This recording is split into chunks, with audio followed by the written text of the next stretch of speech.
A recent escape from a rehabilitation center has led to an investigation by local police who say such facilities may endanger the public. A couple of cold mornings ahead across East Alabama, but then a big warm-up. We'll have the complete forecast details coming up. Coming up in sports, two teams went head-to-head last night for the last game of their regular season on senior night. We have interviews and highlights coming up. EAN Local News starts right now.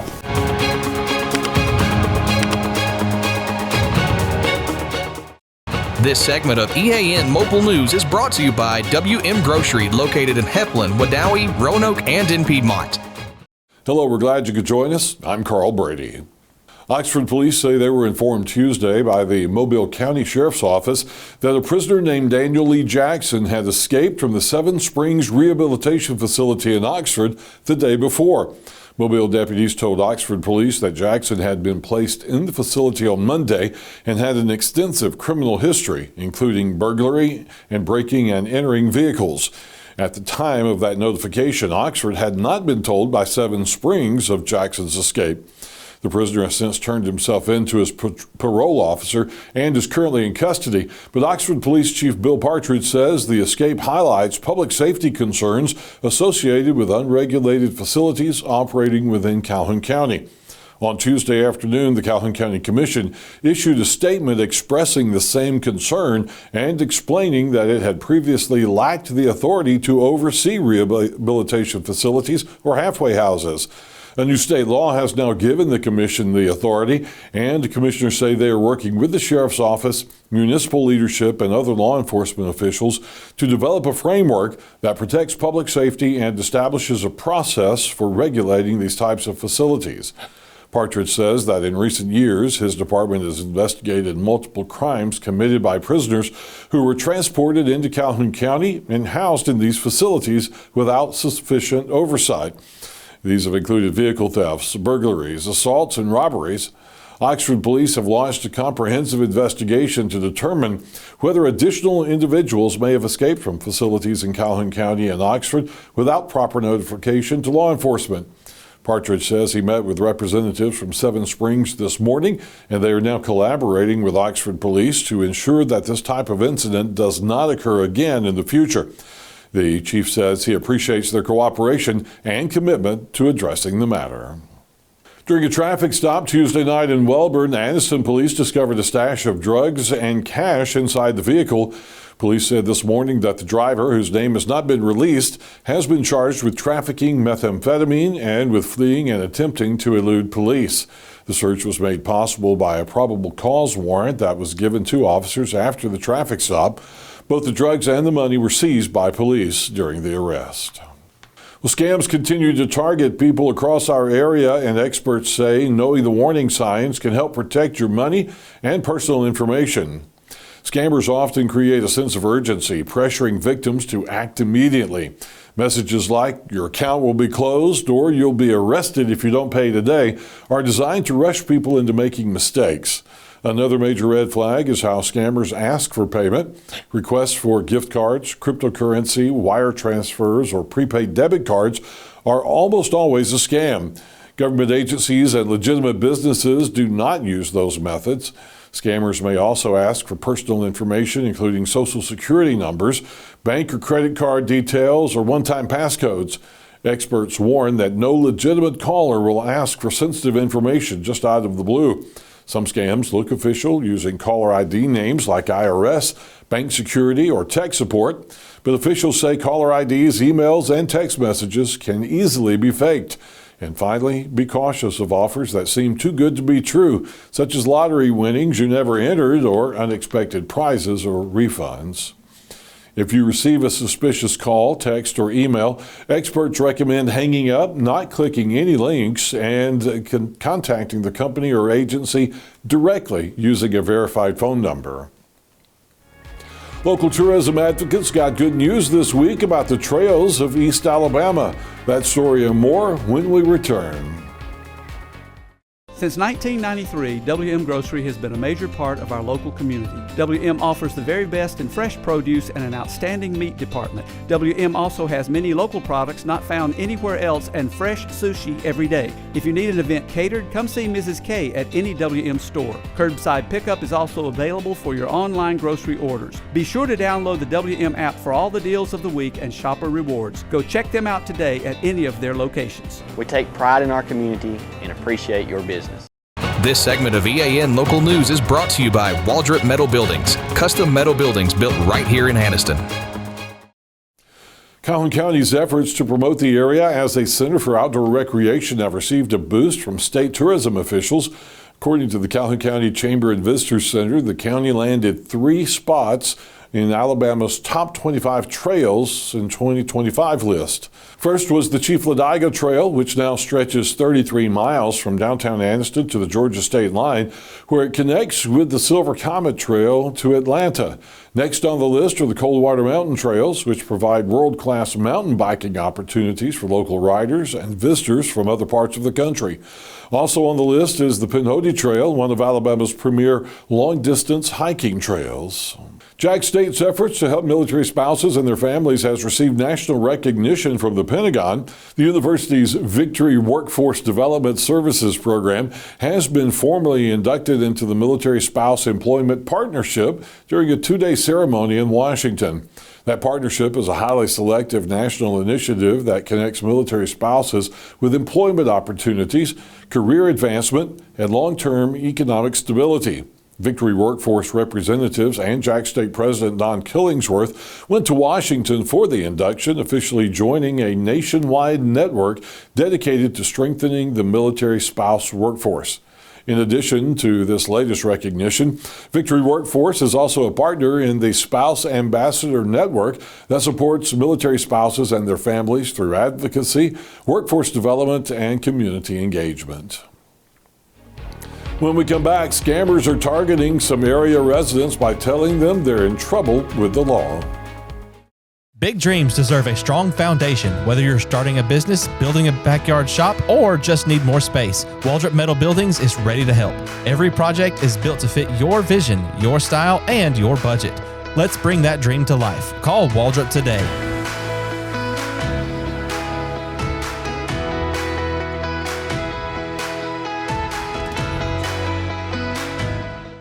Hi, my name is Edith Couch, and I'm a patient at Good Hydrations. Well, I've known Dr. Sneed and I've known the people at CARES ever since I moved here from Atlanta. And so I had told him about my infusions that I got because I went all the way to Birmingham. These are friends, and they're also very caring people. They asked me questions, asked me what I wanted, told me what they had to offer, what they thought would be best for me given my health situation. And so I've been coming here ever since the first trial one that I did with them.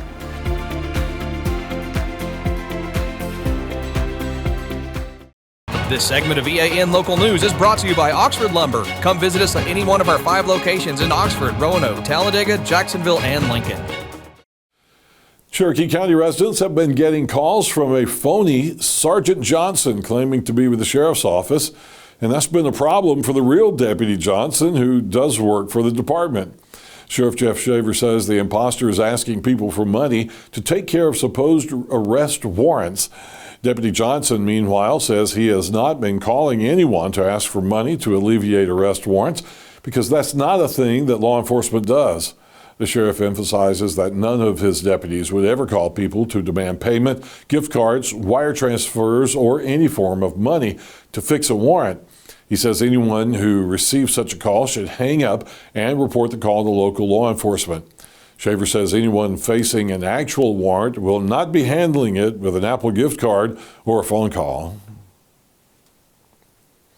And on a final note from Cleburne County, drivers are being warned that the railroad crossing at County Road 49 and County Road 267 will be closed for repairs until Thursday. Motorists are asked to use special caution in the area or avoid the crossing if at all possible. Well, John Holder is in the EAN Weather Center, and he's got your local forecast. Carl, winter time returns in full force for the next couple of days, but we do have some spring-like weather on the horizon. We'll have the complete 7-day forecast for all of East Alabama next. For over 60 years, Oxford Lumber has been servicing our area, and our customer service has always been our main focus.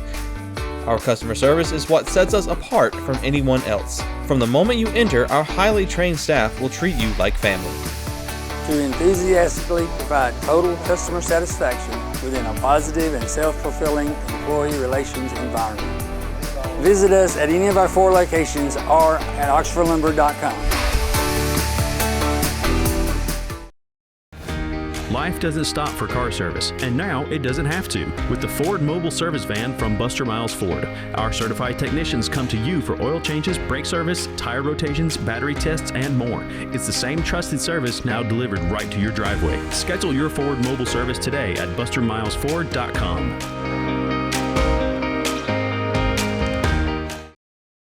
EAN News would like to thank all our commercial sponsors. Go check out our sponsors' links in the description below.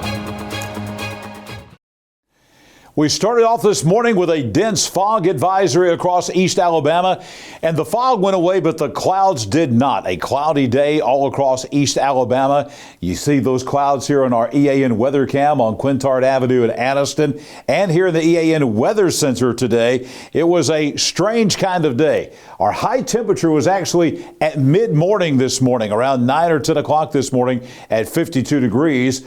Our low was actually this afternoon. Temperatures dropping slowly throughout the day into the 40s, and we're going to continue to drop as we make our way through the nighttime hours across East Alabama.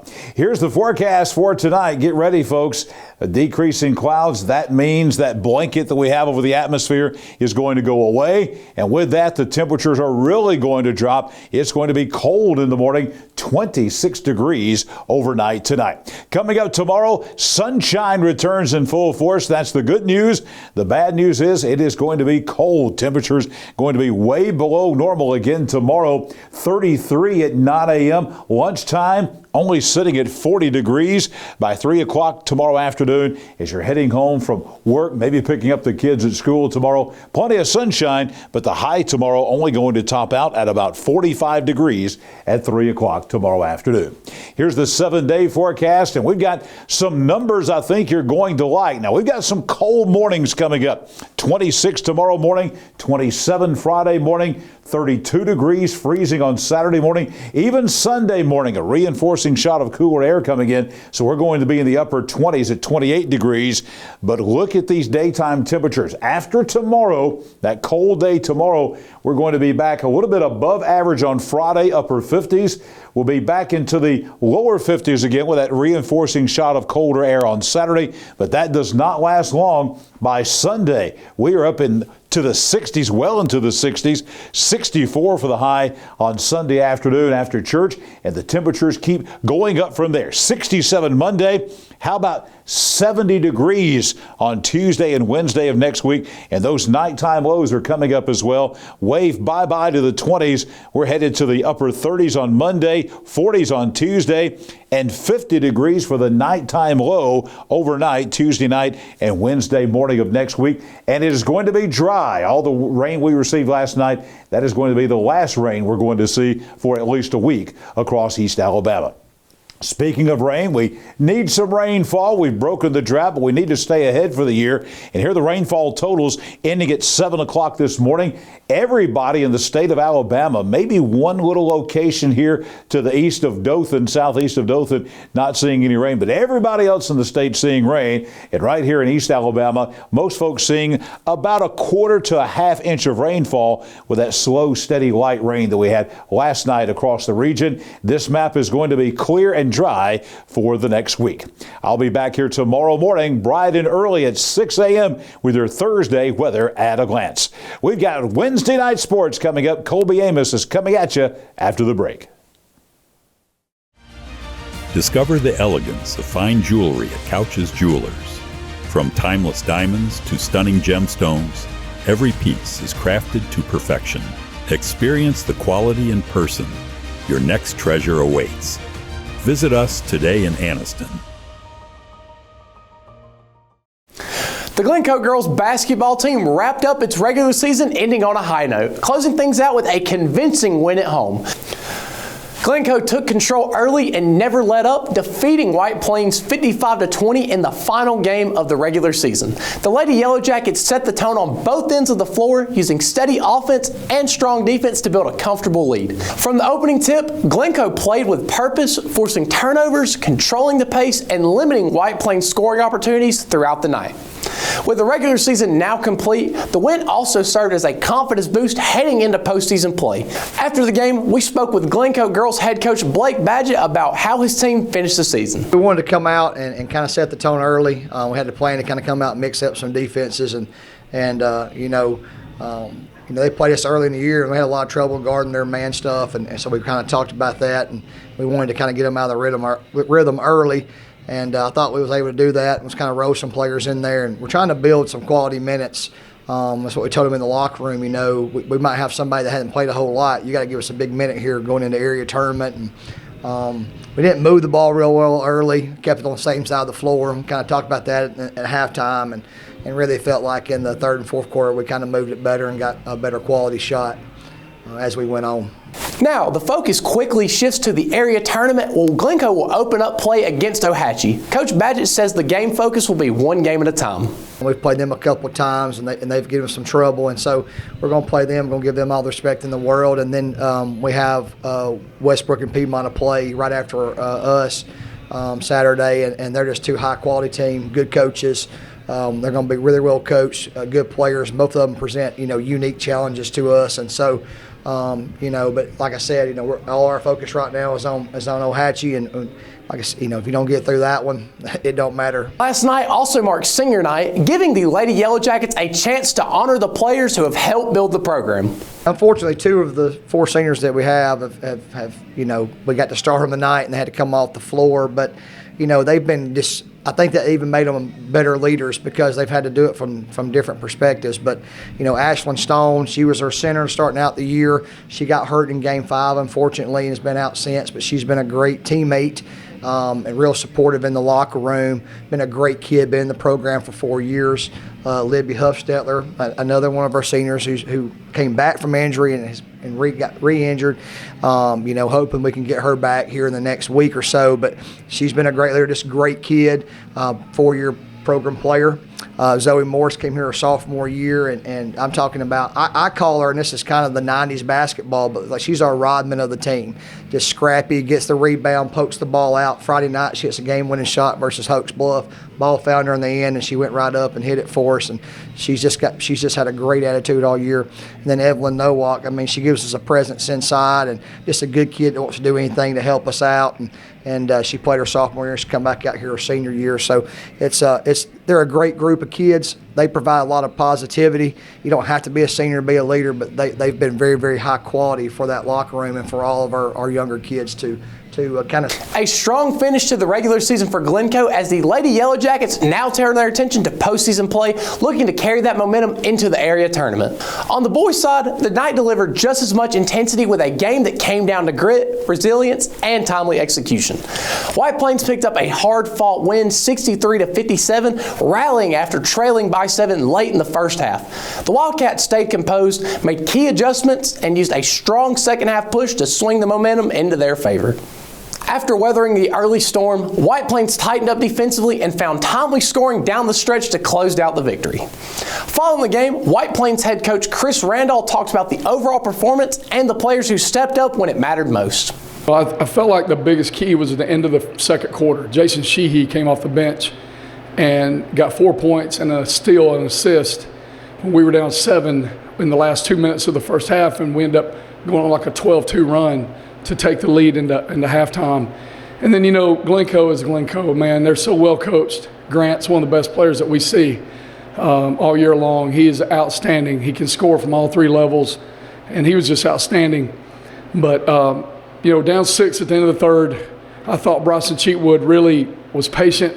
They put a lot of pressure on us. Bryson did a great job of getting to the rim and got us a lead. And we're up 9 with a minute left, Tyler, and then, there comes Glencoe with they scored 7 with us not getting the ball across half court.